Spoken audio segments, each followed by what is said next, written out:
Now we are going to start the other category of DMARDs which are biologic DMARDs. Biologic DMARDs को again जो है वो दो में classify किया गया है. One is TNF alpha inhibitors and the other are non TNF alpha inhibitors. सबसे पहले मैं इनकी बात बताती चलूँ कि TNF alpha inhibitors, non TNF alpha inhibitor दोनों क्या करवा रहे हैं. इन दोनों का काम इम्यूनोसप्रेशन है. तो ये बात याद रखिए, कभी भी पेशेंट को ये दोनों ड्रग्स जो है वो साथ नहीं देते, क्योंकि दोनों का मैकेनिज्म ऑफ एक्शन सेम है. तो दोनों के साइड इफ़ेक्ट सेम होंगे और पेशेंट की इम्यूनिटी बहुत बुरे तरीके से कॉम्प्रोमाइज़ हो जाएगी. अच्छा, अब जो हम पहले हम TNF अल्फा इनहिबिटर्स के बारे में पढ़ते, then will proceed towards non TNF alpha. अच्छा, TNF अल्फा इनहिबिटर्स के बारे में पहले जनरल बातें कर लेते हैं कि सबसे पहले मैंने बताया कि इट्स एन इम्यूनोसप्रेसेंट. तो पाकिस्तान में जिस तरह पता है कि ट्यूबरकुलोसिस की डिजीज़ जो है वो बहुत ज़्यादा कॉमन है और काफ़ी लोगों में इन लेटेंट स्टेज ट्यूबरकुलोसिस बॉडी में होता है और उन्हें पता भी नहीं होता. तो जब भी पेशेंट को TNF अल्फा इनहिबिटर स्टार्ट करवाने लगेंगे तो उससे पहले लाजमी चाहिए कि TB का टेस्ट करवा लिया जाए, साथ साथ हेपेटाइटिस वगैरह का भी, ताकि अगर लेटेंट स्टेज में तो पहले ही पता चल जाए. ये ना हो कि पहले ड्रग्स दे चुके बाद में वो एक्टिवेट हो जाए and then the condition will deteriorate. इसके अलावा TNF अल्फा इनहिबिटर्स देने से पहले मैंने कहा कि TB वगैरह का जो है वो टेस्ट करवा लेना चाहिए. इसकी वजह जो साइड इफ़ेक्ट्स होते हैं कि कार्डियोवेस्कुलर डिजीज़ के रिस्क बहुत ज़्यादा इंक्रीज़ हो जाते हैं. इसके अलावा लिम्फोमा का रिस्क भी इंक्रीज़ हो जाता है और डिफरेंट मैलिग्नेंसीज और कैंसर वगैरह के रिस्क भी TNF अल्फा इनहिबिटर्स की वजह से इंक्रीज़ हो जाते हैं. And it can also leads to sepsis, it can also leads to opportunistic fungal infection. तो ये सब साइड इफ़ेक्ट जो है वो जहन में रखने, because it's an immuno compressants. Fungal infections, ये हमने साइड इफ़ेक्ट्स पढ़ ली. अब यहाँ तो हम पढ़े कि रूमेटॉइड आर्थराइटिस के पेशेंट में यूज़ होते हैं. साथ साथ हमें ये पता होना चाहिए कि इसके अदर यूजेस क्या हैं और कहाँ यूज़ होते हैं. और ये यूज़ होते हैं इन्फ्लेमेटरी बाउल डिजीज़ में. What are inflammatory bowel disease? These are the ulcerative colitis and Crohn's disease. Apart from that, these are also used in ankylosing spondylitis and in psoriasis patient. Now we are going towards TNF alpha inhibitors. So the first one is adalimumab.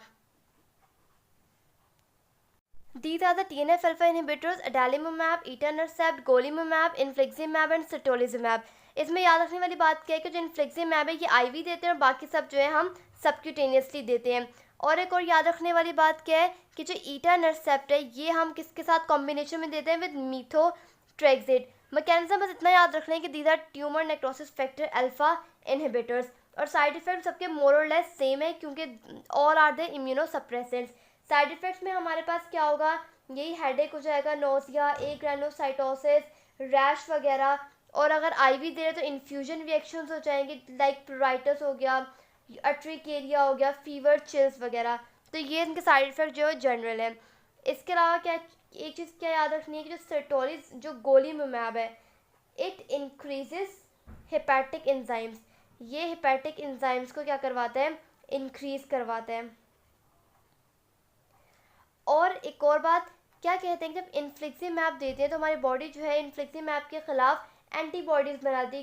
क्यों? Because it's a chimeric monoclonal antibody जिसमें human regions भी होते हैं. तो हमारी body जो इसके खिलाफ एंटीबॉडी बना देती है. दैट्स वाई इन्फ्लिक्सिमैब को भी मीथोट्रेक्सेट देना चाहिए ताकि एंटीबॉडीज़ इतनी ज़्यादा ना बने और इतना एडवर्स इफेक्ट जो है वो ना आए. तो ये बातें tumour necrosis factor alpha inhibitors के बारे में इतनी सी पता होनी चाहिए. उसके बाद हम करते हैं non TNF alpha inhibitors. These are the non TNF alpha inhibitors. इनका मैकेनिज्म क्या होता है? एबैटासेप्ट क्या करता है? ये CD28 के साथ कम्पीट करता है और उसे CD80 और CD86 के साथ बाइंड नहीं होने देता. हम जब इम्यूनोलॉजी पढ़ते हैं हम पढ़ते हैं कि टी सेल्स को एक्टिवेट होने के लिए दो पाथवेज चाहिए होते हैं. एक तो वो जो एंटीजन प्रेजेंटिंग सेल्स आके लगते हैं और उसे एक्टिवेट करवाते हैं. दूसरा क्या होता है कि CD28 CD80 के साथ लगता है और फिर टी सेल्स की फुल एक्टिवेशन हो जाती है. अब यहाँ पे क्या हुआ है?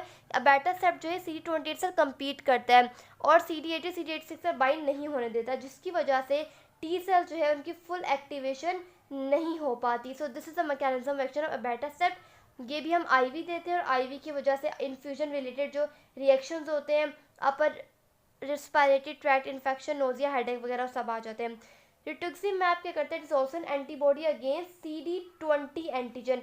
और हमें पता है कि CD20 एंटीजन कहाँ प्रेजेंट होते हैं, जितने भी बी सेल्स होते हैं, बी सेल प्रिकर्सर्स वगैरह, सब में CD20 एंटीजन होते हैं, तो ये बी सेल्स को इनहिबिट करते हैं। इसकी वजह से भी क्या हो सकता है, ये भी आईवी देते हैं, इंट्रावीनस इन्फ्यूजन रिएक्शंस हो सकते हैं। तो उन रिएक्शंस को प्रिवेंट करने के लिए ये किया जा सकता है कि मिथाइल प्रेडनिसोलोन, एसिटामिनोफेन या एंटीहिस्टामिन्स वगैरह जो दे देते हैं ताकि इन्फ्यूजन रिएक्शंस ना हो। कैसे इन्फ्यूजन रिएक्शन, वही मैं बता चुकी हूँ, अर्ट्रिकेरिया हो गया, हाइपोटेंशन होगी, एंजियोडीमा वगैरह हो गया। उसके बाद हमारे पास होता है टोसिलिजुमैब एंड सेरीलुमैब।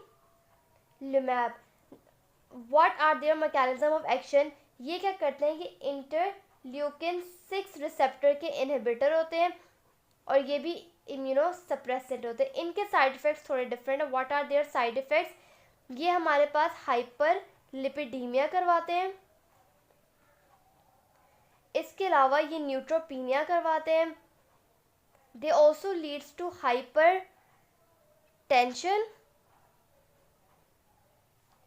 और इसके अलावा क्या करवाते हैं, बाकी इन्फ्यूजन रिलेटेड जो साइड इफ़ेक्ट्स हैं वो सेम है।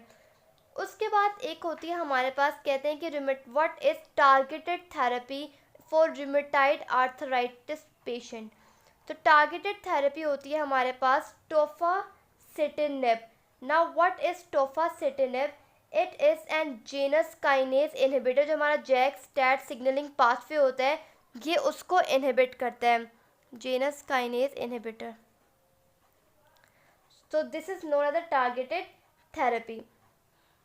जितने भी मेजर डीमार्ट से that we have done, and now थोड़े से माइनर से ड्रग्स रह गए, इसके बारे में पता होना चाहिए। सबसे पहले हमारे पास 3 ड्रग्स होते हैं, एनाकिनरा, रिलोनासेप्ट एंड कैनाकिनुमैब।